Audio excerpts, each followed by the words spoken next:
Hey guys, what's up? It's Zig here. This is just going to be my thoughts and opinions about the week and how I feel like Vikings is going at the moment. I'm going to try and aim to do this once a week, maybe every Sunday, maybe not when it's home going. I'll probably be streaming that instead. But anyway, I'm going to go ahead and start. So basically, there was a lot of new chat with Yacht and the new checkpoints, with it being six, trillion. I thought it was okay because I also seemed to feel like I got more points during yacht, but then that could also be a bit of a placebo because I did use more troops than I normally use, which could in turn be why I got more points. Obviously, more troops equals more points. However, even in towns, I felt like I was getting more points, and then obviously during the tier 7 event, they changed it overnight to kill to tier 7 enemy warriors 10, which was really nice, as before it was I think 3 or even lower. It was kind of ridiculous to max. I'm a bit upset I didn't get that last checkpoint, but it's alright. Um, I think I maxed most events in Yacht, and I got a lot of runic coins, a lot of rewards for it. And I thought the general increase to the checkpoints was actually okay because normally when I was maxing the events that come up anyway, I would normally score more than the 3 trillion that was previously required.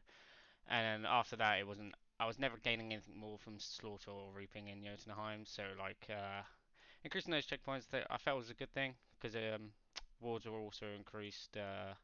So I felt it was fair, and it's where the game is going. More troops are in the game now, so yeah, you're also, I feel, in my opinion, hitting more tier 7 while you're hitting the throne and doing these checkpoints. So gaining more points again. So the increase in checkpoints I didn't feel was too bad. I'm interested to know what you guys all thought about that. I did. I had a funny sort of yacht. I kind of moved clan halfway through, as you can probably tell.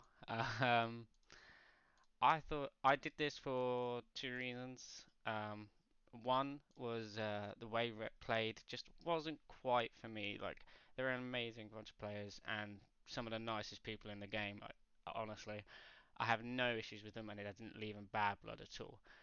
But when playing with them, I very much felt that it never mattered whether I turned up or not. The result was always going to be the same, and 99% of the time, Rep was going to win. And me turning up didn't affect any changes. I'm not an impactful player, and that's not really how I like to play. I like to know that when I'm turning up, it matters.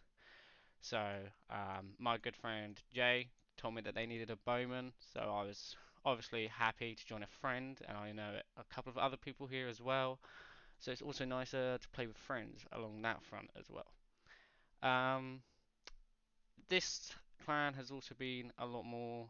I joined this clan on the second day of yacht. It was a lot more towns focused, which I enjoyed during yacht because who doesn't love to burn a town, right?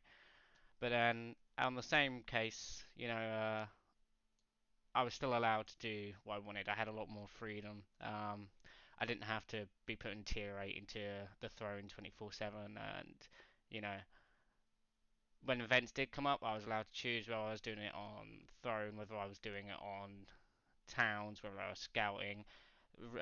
Reputes were also a lot more free, which is nice. I mean, I'm sure I don't have to tell you, but getting a fighting rep while in rep is obviously quite hard because a lot of people are wanting those reps. I'm not saying it's impossible. Obviously, you could get reps if you queued up for it. But yeah, just having a rep constantly on is really nice as well. And yeah, there's a lot of things as to why this changed. So I'm hoping it's going to be a more positive change. And I also wanted it to be more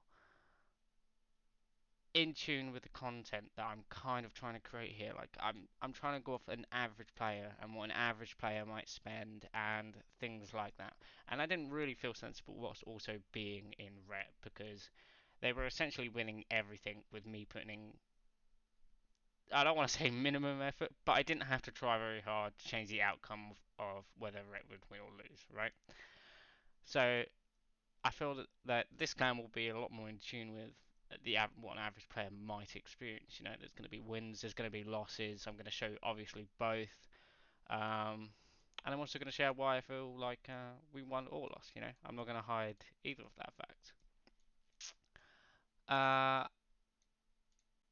yeah, so with this being a lot more in tune with my content and things like that, it means that we can,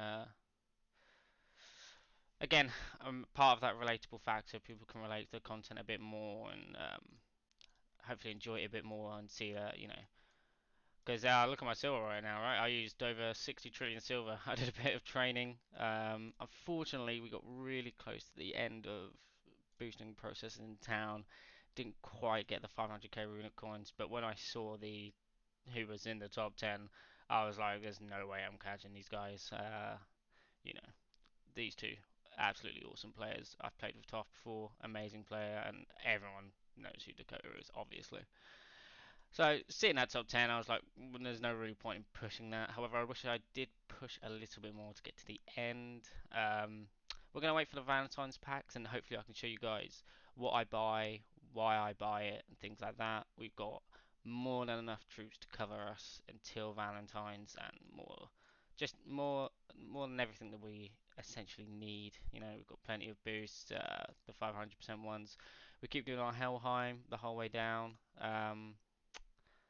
And yeah, as I say, troop wise, we're sitting fine. We've got enough. We'll be covered until the next set of packs, and hopefully I can start showing you guys how I do that, and how I manage to. Because in my last video, someone commented that how am I building so many troops on such a small budget, and honestly, it's just buying the right packs at the right time. It's not rushing with your money. I feel like there's a strategy when it comes to buying packs. Look, for example, today, if you went and bought packs there, you would get star shards and VIP if you still needed that, boosts and silver. Like that's really important because even if you're buying silver and boost packs, right? It's 6.99 to get both of those like done, and you got extra silver and boost there. Sure, that's not much, but that's only the first one out of four. So then, if your budget was £100, you could easily get to two. I think I got to three of this one last time, and I think I got to three of the boost one as well. Um, so like just showing you how I do that, and you can make your money definitely spread a lot longer than it is if you were just smarter about what you're buying.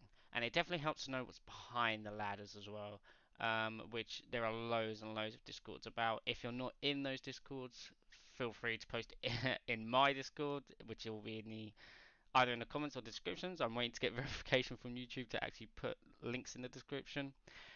But there's so many discords that can help you with deciding what packs to buy. Not just me, there are discords out there that will show you what's behind this specific castle pack that's and this ladder pack and everything like this. So everything in the top left with the numbers is obviously a ladder pack, so something comes after it. Knowing what to buy and things like that definitely a strategy and can definitely last you longer than it already is because someone was very surprised that I could build so many tier 7. But we had won all of our events that week. It was a very cheap day. I think we had about 50% off training plus boosts and everything like that. And getting these bonuses really helped. Not training on a day that's obviously, you know, today would be an awful day to train. No boosts on the daily bonuses and things like that. Yeah, you can definitely help stretch your troops and money further just by being patient with your packs. Like you can just you can tell when it's a good day to buy packs. Like today, for example, you can get four separate free things out of buying packs, which is good. This is what you should wait for. But on the other hand, I also wouldn't buy today because I feel like Valentine's packs might be good. So there's no need for me to buy today. So just waiting and holding on, um, and keeping to that budget that I promised to keep to, you know. Um, so yeah, hopefully I can help you guys with that. Hopefully you enjoyed this video. I'm hoping you guys are going to enjoy the new clan. I certainly enjoyed the new clan on day one. I will be streaming CVC sieges and any exciting thing that goes on with them, whether it's us onslaughting them and things like that. Um, any thoughts, comments, or questions? Feel free to ask. I'll always try and reply to the comments as I did in the last one. And I hope you guys had a good night, and I hope you guys have a good week. I'll see you later.